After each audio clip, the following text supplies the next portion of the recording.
Tonight on Live at 5, you may have seen the smoke from Canadian wildfires in our area. We investigate the impact it may have on your health. New information on the drug charges that led to the suspension of a Packers player. And Subway suspends its longtime commercial star after police raid his home. From WAOW, all your coverage in stunning high definition. Newsline 9 at 5, your trusted resource. Chances are you've noticed a haze in the air recently. Thanks for joining us. I'm Melissa Langben. Well, Newsline 9's Max Gordon joins us from the top of Rib Mountain right now to tell us about this smoke from a distant fire. Well, I'm up at the top of Rib Mountain right now, and I gotta say, it's a beautiful day right now, but if you looked outside yesterday, you would have seen something very different. Wildfires in Canada, causing smoky conditions here in central Wisconsin. Yeah, for the last week or so, maybe 10 days, the sky has been very hazy. The smoke from some of these wildfires begins at higher elevations in the mountains. So it gets caught up in the higher elevations or the higher levels of the atmosphere. So then it gets carried by the jet stream winds, 1,000, 2,000 miles. Doctors say that this smoky air can be hazardous to your health. Well, like anything with smoke that we have, breathing problems can occur. The coughing, wheezing, things like that if you get a lot of smoke. Our Newsline 9 meteorologist says the recent rain has given our area some relief. Well, that's right. Today we do have more blue skies, the bluest the skies have been in about a week to 10 days. But as the fires in Canada continue to burn, the smoke could return. I would say so. You know, today we do have blue skies, but if the wind direction comes out of the northwest or even westerly direction, it can bring in that smoke from time to time. And as Justin said, there is the possibility that this smoke could return. So I talked to the St. Clair Hospital staff who told me that if you do have respiratory issues, you should stay inside if it's smoky out. Now, this is especially important if you are very young, so for infants, and then also for the elderly. Reporting on Rib Mountain, Max Gordon, Newsline 9. What a beautiful scene with Max up on the observation tower there. A beautiful day across the region, Tony. Yeah, it was. And, just a little more on the smoke, Melissa. Last evening, it was about as thick as it's been around here. And one of the reasons for that, we had a cold front coming through that actually helped drag the air down. We had descending air behind the cold front, and that brought the thicker smoke from aloft right down to the ground level. And that's why it got especially putrid. You could smell it actually last evening between about 5 o'clock and 10 o'clock in the evening. Luckily, it's much better today, as we've been saying, and you can see out to the south window on Skycam. Things are looking real nice. A little chilly for this time of the year, only 71 degrees at the station. Wind is from the north at 9 miles an hour. The dew point down to 46. A very dry air mass has moved in. Here's what it looks like in Marshfield. Temperature again 71, wind from the northeast at about 12 miles per hour. Well, readings vary from around the upper 60s in Medford, Merrill, and Anago to 70 in Mosinee, 72 in Wisconsin Rapids, and 73 in Wapaka. We did have a thicker cloud cover earlier today, which has since broken up as high pressure has been drifting in. That's going to lead to a clear and cold night for this time of the year. Readings falling to the 50s by late evening, mid-40s overnight. In fact, some upper to mid-30s are possible in the Northwoods. Despite the cold weather, I've got some great weather on the way on my forecast when I come back. Looking forward to that. Thank you, Tony. A Wapaka County woman is credited with saving her 3 children from a tornado. The woman and her children were inside their home near Marion yesterday. The Sheriff's Department says the woman heard the wind and rushed 2 of her children downstairs. They say she went back for the 3rd, but the EF1 tornado blew out the windows in the daughter's room. She forced the door open and got the girl to safety. While the mother didn't want to talk with our reporter, her husband did. I guess it happened so fast, so I'm not sure what, took place there. But yeah, it was broken, and she tried to get the door open, but I think from the vacuum from the tornado, she couldn't get the door open. But she busted it open, and got the baby out okay. The tornado ripped off the roof of their home where they've lived for some 15 years. The family says the community has come together to support them. Now, as you can imagine, after all that destruction, there is a lot to clean up.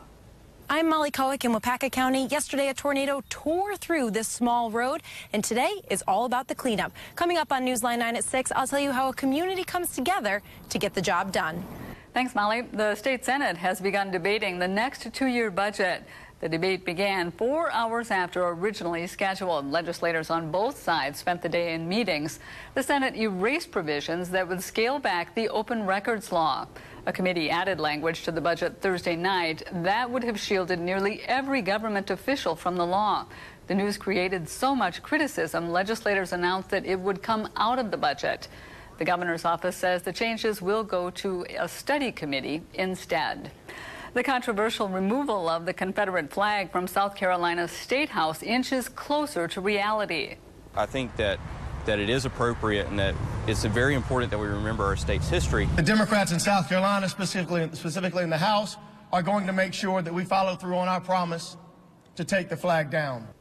State senators approved its removal this morning. Now it must be considered by the full State House and get a 2/3 majority for South Carolina's governor to review it. There are new charges in the South Carolina church shooting, which left 9 people dead. Prosecutors indicted Dylan Roof on 9 counts of murder and 3 of attempted murder. He also faces charges of having a weapon during a violent crime. Investigators say that he told them that he wanted to start a race war. Roof heads back to court in September. A military jet and a small plane collided in South Carolina, killing 2 people in the plane. Fire officials say that the crash involved an F-16 and a Cessna. It happened at around 11 o'clock this morning, just north of Charleston. The F-16's pilot ejected and is now hospitalized. At this time, we can confirm that the pilot of the military aircraft ejected safely and is en route to a local hospital right now. A witness said the collision caused a huge explosion and a ball of fire. It's not yet known what caused the crash or where the flights were headed. A Medford apartment complex was destroyed by fire this weekend. The landlord says Monday's rain caused extra damage to that property. Officials say that no one was hurt, although some pets are still missing. The fire marshal says the cause of the fire was tenant neglect. 4 renters did not have renter's insurance there. The community is now trying to raise money for them to help out, and the landlord says that he hopes to rebuild before winter. Now to a fatal ice cave collapse in Washington state. It happened at a popular recreation spot outside of Seattle. At least 1 person is dead and 5 others hurt. The cave is a popular hiking destination. Rescuers raced overnight to free hikers that were trapped in those caves, which are about 100 feet deep. The dangerous surroundings made it difficult. Because conditions of the ice are so dangerous at this point, teams from Everett Mountain Rescue and other search and rescue volunteers are looking at the conditions of the ice to see how safe it is before they go in. For weeks, tourists have been urged to stay away from the caves because of the unusually high temperatures. For now, the caves are closed. Despite being crowned world champs, the U.S. women's soccer team takes home less cash than their male counterparts.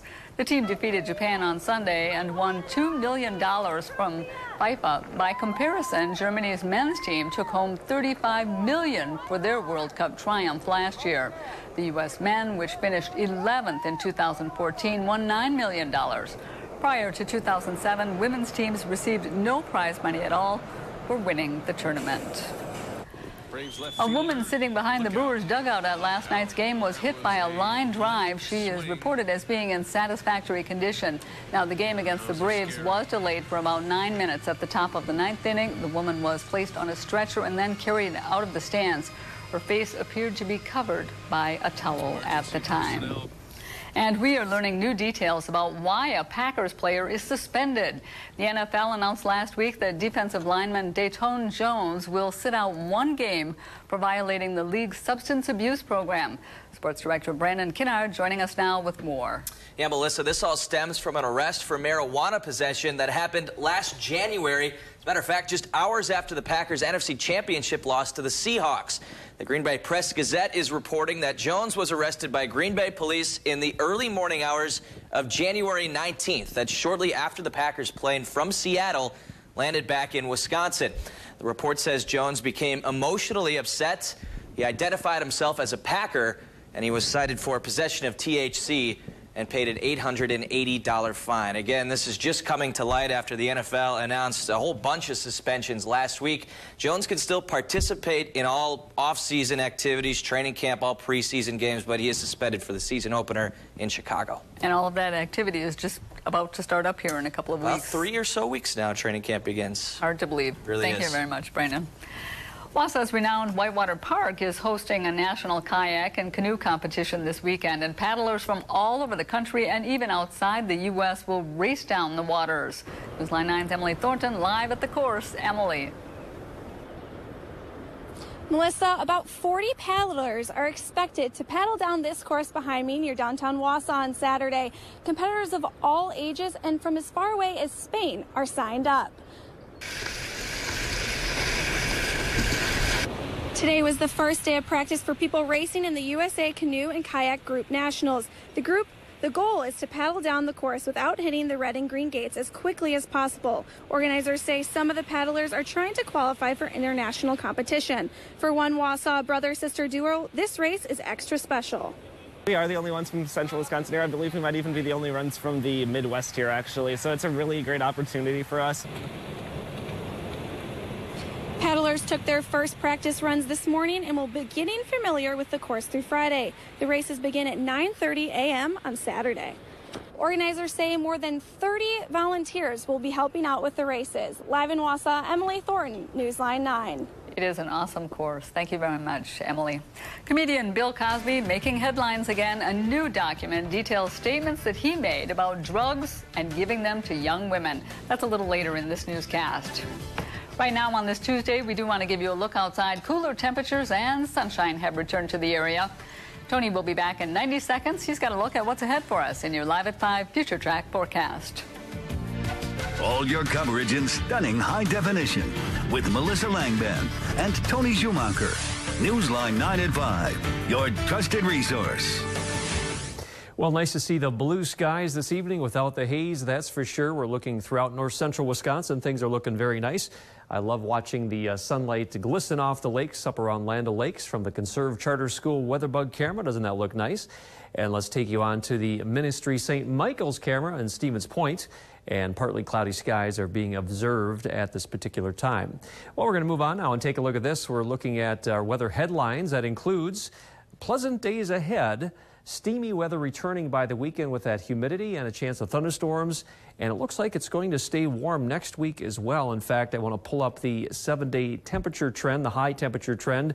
Tomorrow's the coolest day yet with highs in the lower 70s, but then up close to 80 Thursday and Friday, well into the 80s this weekend into early next week. And it's possible if we get a day or two of full sunshine, we could actually touch 90 in portions of the area. So that certainly could be our hottest weather of the season so far in some places. Well, our viewer photo tonight's kind of an interesting red sunset, and this partly is due to that smoke we've had in the air the past week or so, taken last evening from Jesse Bauer of Arpin. And nice looking summer scene, some hay baling operations in the Stevens Point area from Pauline Bembenek. And they appreciated the drier weather the farmers did to get a chance to get out in the fields and get some of that dry crops made. 22 for the grass pollen today. That was high according to the Marshfield Clinic, but the latest report actually shows it dropping a bit. And our high temperature today only 71 in Wasa, low of 52. Normals are 80 and 59. The record low is 43 from 1997. Tomorrow morning's record low, I believe, is about 44 degrees, and some places certainly could get below that in our viewing area. Looking at 71 right now, a low humidity, 41%, north winds at 9 miles an hour. Sitting with those temperatures in the upper to mid 60s across northern Wisconsin, also 71 in Marshfield, 69 in Wisconsin Dells.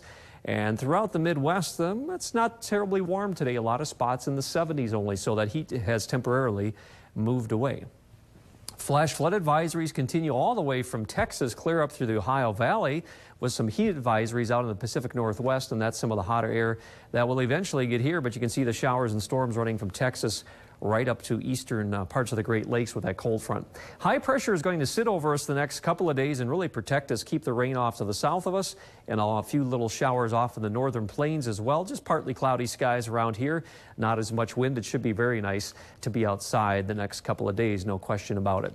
Well, let's get into your forecast tonight. Looking for a low of 46 in Wasa, but some upper to mid 30s in the Northwoods, light northeast to calm winds. And tomorrow's high about 74. It should be sunny in the morning, then partly cloudy, a mild, quiet afternoon with south winds between 4 and 10 miles an hour. In Eagle River, expect a high near 71, about 73 in Merrill. Looking for a high of 76 in Necedah and 75 in Marshfield and Stevens Point. The 7-day forecast has some dry weather sticking around on Thursday with a high of 79, just a perfect summer day.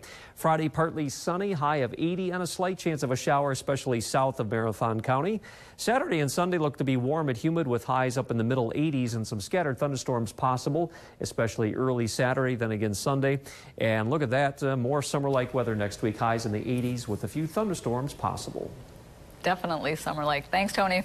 Some of you may have noticed our newscast at 9 o'clock last night on a different channel. Our new 9 o'clock home is the CW. We will air from this channel Monday through Friday, and it's anchored by Nancy Youssef. Of course, this newscast will have the same quality news, sports, and weather that you have come to expect from Newsline 9. Bill Cosby on the record speaking about the accusations against him. And your favorite sandwich guy, the relationship between Jared and Subway is suspended. Find out why when we come back. Get instant access to what's happening now. Download your free WAOW News app today. Available on Apple and Google Play.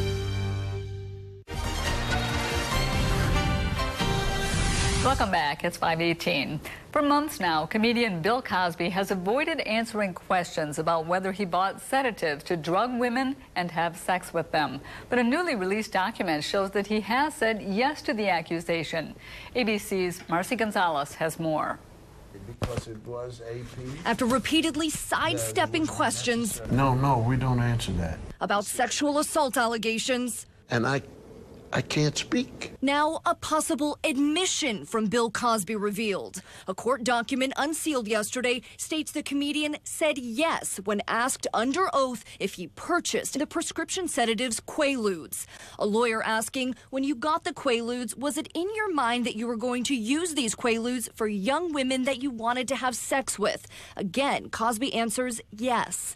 The now 77-year-old elaborating on an encounter in Las Vegas, saying, she meets me backstage, I give her Quaaludes, we then have sex. According to the document filed by attorneys for a different woman, these statements were part of a deposition Cosby gave in that woman's 2005 sexual abuse lawsuit. She had said that Cosby drugged and sexually assaulted her at his home in Philadelphia when she went to him for career advice. Cosby later settled the case for an undisclosed amount. According to a source close to Cosby, the only reason Mr. Cosby settled was because it would have been embarrassing in those days to put all those women on the stand, and his family had no clue. That would have been very hurtful.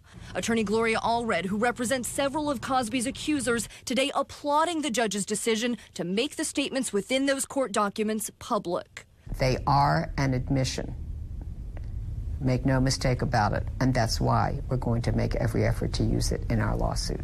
Cosby was never criminally charged, and legal experts say in many cases the statute of limitations has already expired. Marcy Gonzalez, ABC News, New York. Subway Restaurant says it's suspending the relationship with longtime spokesman Jared Fogle. Now, this comes after investigators raided his home. Federal and state authorities can be seen removing electronics from his Indiana home earlier today. It is not clear why, though.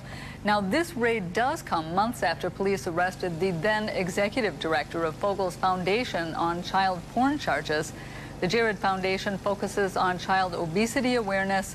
Neighbors say they are shocked. Only thing I ever see around his home are happy people doing their yard, waving. So I'm shocked and upset, of course, and saddened. A great figure in our community, and he's lived here and been a great help, at least with our homeowners association. Just had, nothing bad to say about him. Police did not arrest Fogle. He became famous 15 years ago after losing more than 200 pounds by exercising and eating Subway sandwiches. He spent a decade as a pitchman for Subway. If you are a picky eater, a new study focuses on why it might be good to expand your horizons. When Live at 5 returns.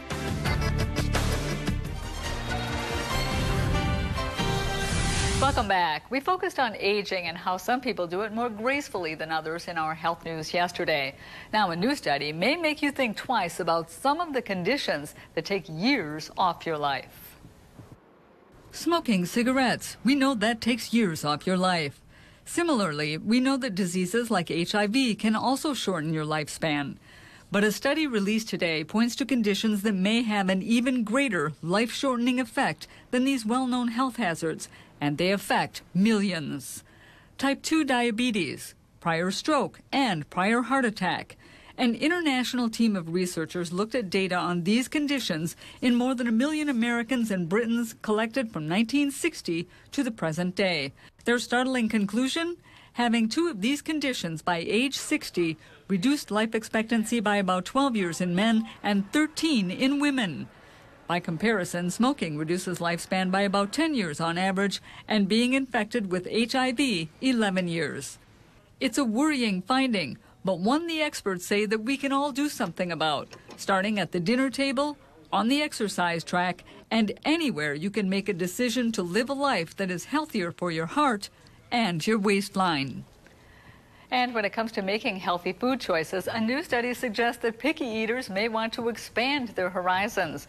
Cornell University researchers say that foodies weigh less and are healthier than less adventurous eaters. The survey looked at more than 500 women, and while the study may not be big, it does show that there may be small advantages to trying a wide variety of food. And a story that flew far, far away. We'll tell you what we mean when we come back. A publicity stunt high in the sky. A business owner in Canada tied more than 100 helium balloons to a plastic lawn chair to advertise his business. Up and away he went until the balloons started popping one by one. When he got too high, he used a parachute, and when he landed, the police were there to welcome him back to the ground. Apparently, a late update on that. He was jailed. He's in trouble now, so. Oh, boy. Yeah, don't try this at home, definitely. Nope, not a good idea. Well, hey, this weather has been kind of interesting today, refreshing and cool, and it's going to be quite chilly tonight. So certainly grab your coats as you're heading out after sunset as temperatures fall down into the 40s, even some 30s up north, but a nice spell of weather on the way. Yeah, it is very nice. Beautiful sunshine out there. Yes. Yeah. Thanks, Tony, and thanks for joining us. We're back at 6. Good night.